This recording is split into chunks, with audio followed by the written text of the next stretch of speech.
आज जो हमारा टॉपिक है वो है the constitution of India. The constitution of India. The constitution of India. हमारा जो देश है, हमारा जो मुल्क है, वो कॉन्स्टिट्यूशन के मुताबिक चलता है। कॉन्स्टिट्यूशन के मुताबिक चलता है। Constitution is a book of laws. Constitution is a book of laws. It was governed, it was designed by the Constitution of India was designed by the Constituent Assembly. The Constituent Assembly. Under the guidance and under the leadership of Dr. B.R. Ambedkar. B.R. Ambedkar. Who is known as the father of Indian Constitution. Who is known as the father of Indian Constitution. Who is the father of Indian Constitution? Dr. B.R. Ambedkar. Who is the father of Indian Constitution? Dr. B.R. Ambedkar. B.R. Ambedkar, B.R. Ambedkar was the father of Indian Constitution. तो इसने जो constitution बनाया वो जो है 26 नवंबर 1949 को accept किया गया था। फिर वो कल कौन सा डे मनाया था हमने? 26 जनवरी 1950 को हमने इसको एक्सेप्ट किया था एज रिपब्लिक डे। इस दिन हम रिपब्लिक डे मनाते हैं। क्यों मनाते हैं रिपब्लिक डे? हम इसलिए मनाते हैं इस दिन हमारा अपना कॉन्स्टिट्यूशन बन गया। यहाँ पे जो ब्रिटिश रूल था वो खत्म हो गया। ब्रिटिश रूल था या वो क्या हो गया? खत्म। इससे पहले हिंदुस्तान में कानून जो चलते थे वो ब्रिटिशर्स के थे। वो क्या थे? ब्रिटिशर्स। लेकिन जब हमारा अपना कॉन्स्टिट्यूशन बन गया जो B.R. अम्बेडकर ने बनाया था, इसके साथ और भी बहुत सारे लोग थे। जब हमारा अपना कॉन्स्टिट्यूशन बन गया तो ये इनफोर्स हो गया 26 जनवरी 1950। तो ब्रिटिश रूल यहाँ पे खत्म हो गया ऑफिशियली और हमारा अपना कॉन्स्टिट्यूशन आ गया। तो हमारा अपना कॉन्स्टिट्यूशन आ गया। तो जो हमारे यहाँ पे गवर्नमेंट्स है, सेंट्रल गवर्नमेंट, स्टेट गवर्नमेंट या लोकल सेल्फ गवर्नमेंट जो है वो भी they run according to the constitution of India. They run according to the constitution of India. हर कोई, चाहे आप कोर्ट्स देखो, चाहे आप हर स्कूल्स देखो, चाहे आप कोर्ट्स को देखो या आप देखो पुलिस स्टेशन को देखो, हर कोई इंस्टीट्यूट अगर आप देखोगे they run according to the constitution of India.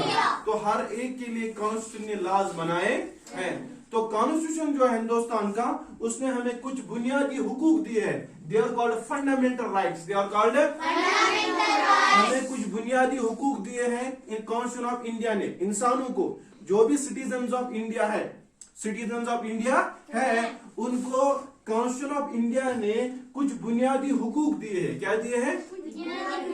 बुनियादी हुकूक। इनको कोई ले नहीं सकता, इनको कोई छीन नहीं सकता, इनको कोई छीन ये हमारे हुकूक है। हम जो हमें बोला गया है हम ये कर सकते हैं। हम ये कर सकते हैं। For example first, right to equality. Right to equality, बराबरी का हक है। हिंदुस्तान में हर एक बराबर है। हर एक बराबर, चाहे गोरा है, काला है, छोटा है, बड़ा है, अमीर है, गरीब है, जहां पे भी वो पैदा हो गया हो, चाहे उसकी लैंग्वेज जो भी हो, लेकिन वो बराबर है। वो क्या है? बराबर। सब बराबर है। सब बराबर। कानून के नजर में हिंदुस्तान में सब बराबर है। It is the fundamental right that right to equality. You are equal with the other citizens of India. You are equal with the other citizens of India. You are equal with the other citizens of India. हर कोई, चाहे आप जहां पे भी पैदा हो गए हो, जहां पे भी आप रहते हो, चाहे आपकी स्किन जैसी भी हो, गोरी हो, काला हो, या आपकी लैंग्वेज जैसी भी हो, लेकिन आप बराबर हो। आप क्या हो? बराबर। आपकी अपॉर्चुनिटी हर एक फील्ड में बराबर है। ये आपका राइट है, कोई छीन नहीं सकता। ये आपको कॉन्स्टिट्यूशन ने दिया है। आप गवर्नमेंट भी ये नहीं छीन सकता, ये कॉन्स्टिट्यूशन ने दिया है। Number 1। Number 2, right to freedom. Right to freedom, आपको आजादी है। आपको क्या है? आजादी। आपको आजादी है, आप कुछ भी कर सकते हो अपने देश में, आप कुछ भी कर सकते हो, लेकिन आपको लॉज को वायलेट नहीं करना है। लॉज को वायलेट नहीं करना है। लॉ पढ़ रहा हूं इनकी, बाकी आप कुछ भी कर सकते हो, बाकी आप आजाद हो, आप कुछ भी कर सकते हो, घूम सकते हो, खा सकते हो, कुछ कह सकते हो, कुछ पहन सकते हो, कुछ बोल सकते हो, जहां पे भी जा सकते हो, कुछ भी कर सकते हो। You are freedom. आपको फ्रीडम दिया है कॉन्स्टिट्यूशन ने। क्या दिया है? फ्रीडम दिया है। सिर्फ आपको अपने देश का नुकसान नहीं करना है, हिंदुस्तान का और कहीं कॉन्स्टिट्यूशन का लॉ जो है वो नहीं तोड़ना है, बाकी आप आजाद हो। बाकी क्या हो आप? Number 3, right against exploitation. Right against exploitation, आपको कोई नाइंसाफी नहीं कर सकता है। It is right against exploitation. आप आवाज उठा सकते हो। अगर आपको कोई नाइंसाफी कर रहा है, एक्सप्लॉइट कर रहा है, आपके साथ नाइंसाफी कर रहा है, it's your fundamental right that you can go to the court, you can go to government, मेरे साथ नाइंसाफी हो रही है। क्यों? क्योंकि मुझे एक्सप्लॉयटेशन हो रही है, मुझे नहीं होनी चाहिए, मुझे नहीं, मैं भी इंसान हूं, मैं भी हिंदुस्तान का शहरी हूं, मुझे एक्सप्लॉयटेशन नहीं होनी चाहिए। ये आपका फंडामेंटल राइट है, right against exploitation, right against exploitation. Number 4, right to freedom of religion, right to freedom of. आप देखते हो हिंदुस्तान में कितने सारे मजाहिब है, बुद्धिस्ट है, क्रिश्चियंस है, सिख्स है, ज्यूज है, मुस्लिम्स है ना, बहुत सारे मजाहिब के लोग हिंदुस्तान में रहते, कोई इन पे पाबंदी नहीं है, कोई भी मजहब जो है इख्तियार कर सकता है। मुसलमान हिंदू बन सकता है, हिंदू मुसलमान बन सकता है, क्रिश्चियन ज्यू बन सकता है, ज्यू क्रिश्चियन बन सकता है, उसकी कोई पाबंदी नहीं है। क्यों? क्योंकि हर एक आजाद है कोई भी मजहब इख्तियार करने के लिए। लेकिन we are Muslims, we are proud to be Muslims, we are proud to be, है ना, हम मुस्लिम्स हैं और हमें फख्र है हम मुस्लिम्स हैं। बाकी जो मजाहिब के लोग रहते हैं हम उनको कोई जोर जबरदस्ती नहीं करते हैं, लेकिन हर एक को किसी भी मजहब को इख्तियार करने की क्या है, इजाजत है। वो कोई भी मजहब जो है ले सकता है। he can choose to any religion, he can choose to any religion। इस पे कोई पाबंदी, हिंदुस्तान में इस पे कोई पाबंदी नहीं है कि आप ये मजहब मानो, यही ना, ये मानना है, ये करना है, ये नहीं करना है, नहीं। आप देखते हो हिंदुस्तान में बहुत सारे मजाहिब के लोग रहते हैं, है ना। तो और एक कल्चरल एंड एजुकेशन राइट्स, आपको एक फंडामेंटल राइट है कल्चरल। आप कहीं यानी जैसे भी आप रहते हो, आपको कोई नहीं कहेगा आप क्या पहनते हो, कैसे पहनते हो, क्या खाते हो, कैसे बैठते हो, कैसे सोते हो, आपको इस पे कोई पाबंदी हिंदुस्तान में इस पे कोई पाबंदी नहीं। जो कल्चर है, जो आपकी आइडेंटिटी है, जिस तरह से आप रहना चाहते हो, उस पे कोई पाबंदी नहीं है, उस पे आप पाबंदी, आप कुछ भी पहन सकते हो, आप कुछ भी खा सकते हो, आप कुछ भी जैसे भी सोच सकते हो, बैठ सकते हो, चल सकते हो, बात कर सकते हो, यानी जिस तरह से जो आपका लिविंग स्टाइल है, जो आपका लिविंग जिस तरह से आप रहते हो, उस पे कोई पाबंदी नहीं है। ये आपका फंडामेंटल राइट है, आप कुछ भी कर सकते हो, आप कुछ भी। एंड एजुकेशन राइट्स, आप कहीं पे भी एजुकेशन ले सकते हो, कुछ भी एजुकेशन ले सकते हो, यानी जहां पे भी आपको कोई भी तंजीम, कोई भी ऑर्गेनाइजेशन, कोई भी गवर्नमेंट ये नहीं रोक सकती आप ये पढ़ो, ये मत पढ़ो, ये पढ़ो, वो मत पढ़ो। आपको एजुकेशन राइट्स है, आप किसी भी स्कूल में पढ़ सकते हो, आप कुछ भी पढ़ सकते हो, आप कुछ भी पढ़ सकते, आप कुछ भी पढ़ सकते हो, कहीं पे भी पढ़ सकते हो,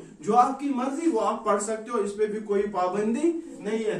राइट अगेंस्ट कॉन्स्टिट्यूशनल रेमेडीज, एक ही फंडामेंटल राइट है। अगर आपको कोई ये राइट ले रहा है, ये फंडामेंटल राइट जो है वायलेट हो रहा है, आपको ये करने नहीं देता है, तो आप कोर्ट के पास जा सकते हो। आपको एक फंडामेंटल राइट है और दिया है कॉन्स्टिट्यूशन ऑफ इंडिया ने, आप कोर्ट के पास जा सकते हो, आप वो बोल सकते हो कि कोई ऑर्गेनाइजेशन जो है, गवर्नमेंट जो है, या कोई तंजीम जो है, वो मुझे कोई ना कोई इनमें से कोई राइट जो है छीन रहा है। Right to equality, right to freedom, right to exploitation. अगर आपको कोई तंजीम या हिंदुस्तान में आपका जो राइट्स है वो आपको नहीं मिल रहे हैं, तो आप किसके पास जाओगे? कोर्ट के पास। ये भी आपका फंडामेंटल राइट है, आप कोर्ट के पास जाओगे कि हमें जो है ये राइट्स नहीं मिल रहे हैं, हमें इंसाफ दे दीजिए, हमें इंसाफ। तो क्या है आपको समझ में? कॉन्स्टिट्यूशन ने हमें क्या दिया? फंडामेंटल बुनियादी हुकूक, उनको कोई छीन नहीं सकता है। जो हमारा गवर्नमेंट है, जो हमारी कंट्री है, वो किस पे चलती है? कॉन्स्टिट्यूशन पे। किस पे चलती है?